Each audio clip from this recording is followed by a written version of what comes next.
Adam Schiff didn't just question Trump's EPA director. He exposed a mindset that treats pollution as policy and public health as collateral damage. What you're about to hear isn't just anger, it's a reckoning.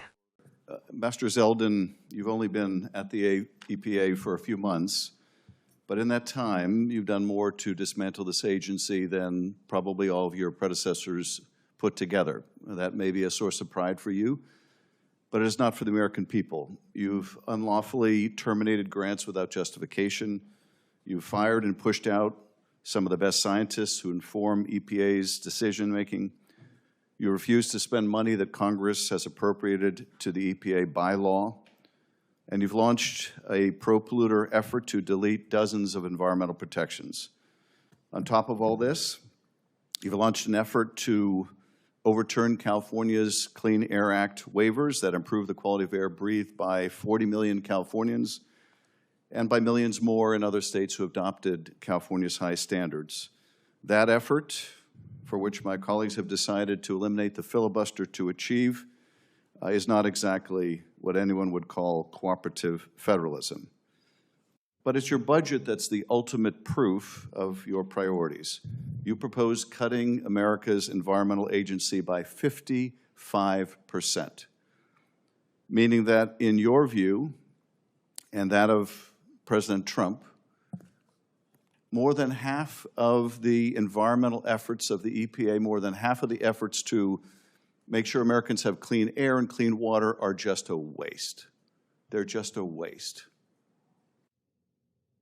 Meaning that Californians and people all over the country, when they breathe the air, thanks to your good work, it'll mean there's more diesel and more other particulate matter in the air. When they drink a glass of water, they may not be able to see it, but this water that Americans drink is going to have more chemicals like PFAS, forever chemicals in their water. This will be your good work. I want to be very specific about the legacy you're going to leave if you're successful in eliminating half of our efforts to clean our water and our air. Your legacy will be more lung cancer. It'll be more bladder cancer. It'll be more head and neck cancer. It'll be more breast cancer.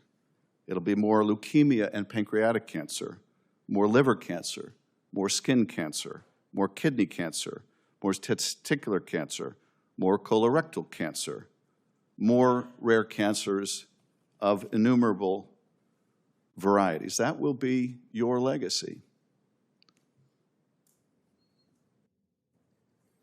I don't know that that's a legacy that anyone should want to have. My kids are going to be breathing that air just like yours. My family's going to be drinking the water just like yours. We may not be able to pinpoint just who gets cancer because you've done away with half the budget of those looking out for our clean water and clean air. But it's going to be somebody's kids. It's going to be somebody's family. To put this in more specific terms, there are 22 grants frozen by the EPA focused on improving health and reducing pollution, many of which directly impact children. For example, one project in Santa Ana, California, provided funding to help detect and prevent lead poisoning in children. According to the census, about 10% of the population in Santa Ana are under the age of 9. With a population of about 310,000 people, that means that 31,000 children are at risk of lead poisoning in Santa Ana without this funding. What is it about this grant that you and EPA believe is problematic enough to freeze this funding and put potentially 31,000 children at risk? Senator, who is the grant applicant? This is to the city of Santa Ana. You have the biggest, you have the biggest state, so we're going to have to go through every single list of the grant. Well, by the way, with that wind-up, by the way, I understand that you were an aspiring fiction writer. I see why. Oh, yeah. Well, I understand your view that you can cut half of the agency and it won't affect people's health or their water or their air. That, to me, is a big fiction, Mr. Zeldin. forgot about the fact of cleaning up I have to after think, LA Mr. Zeldin, wildfires. I think, Mr. Zeldin, if your children were drinking water, if your children were drinking water in Santa Ana, Mr. Zeldin, maybe you wouldn't be so cavalier about whether there was lead in their water.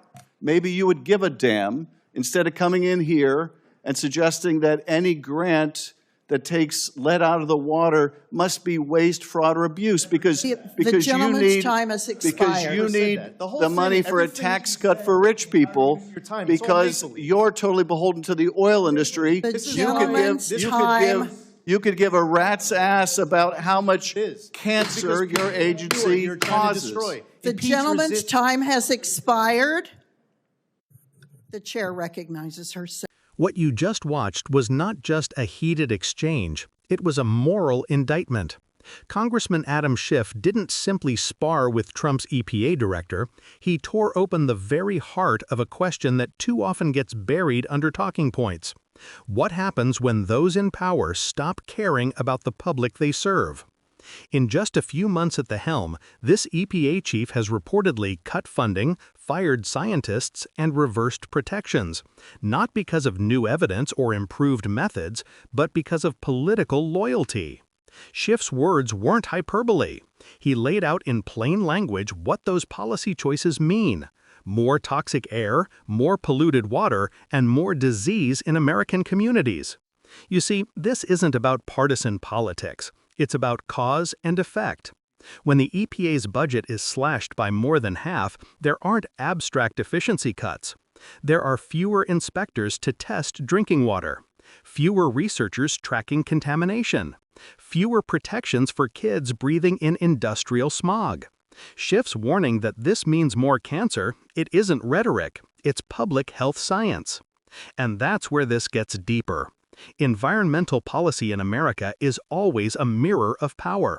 When corporations get deregulation, they get higher profit margins. When communities lose clean water programs, they get sickness and death. The people who pay the price are almost always the same: working-class families, communities of color, and small towns living in the shadow of industry. So when Schiff said, "You could give a rat's ass about how much cancer your agency causes," it wasn't just outrage, it was desperation. Because he understands that these decisions don't show their damage overnight. They accumulate, quietly, invisibly, until the body count climbs and the government shrugs. And look at the arrogance in that response. Who's the grant applicant? As if the identity of the city mattered more than the children poisoned by lead. That exchange crystallized the entire moral divide: bureaucratic indifference versus moral urgency. The deeper tragedy here is that protecting the environment has somehow become controversial. It used to be a bipartisan mission. Clean air and water were American ideals, not partisan slogans. Now, defending those rights is framed as radical, while dismantling them is treated as reform. Schiff's fury in that moment was about reclaiming something fundamental: the idea that government's first duty is to protect people, not profit. This hearing wasn't just about policy, it was about conscience. It was about whether leadership still means stewardship, or if it's just about serving power no matter the cost. And when Schiff said his kids would breathe that same air, he reminded us that the consequences of environmental neglect are universal. Cancer doesn't check party registration. Toxins don't stop at state lines. That's why this clip matters, not because it's dramatic, but because it exposes the stakes of apathy. If government stops defending public health, then what is it defending? For the American people, this isn't theater, it's survival. If you value independent analysis that goes beyond the surface, that challenges power, connects the dots, and defends truth over spin, don't just watch, be part of it. Like, share, and subscribe to Left Lens.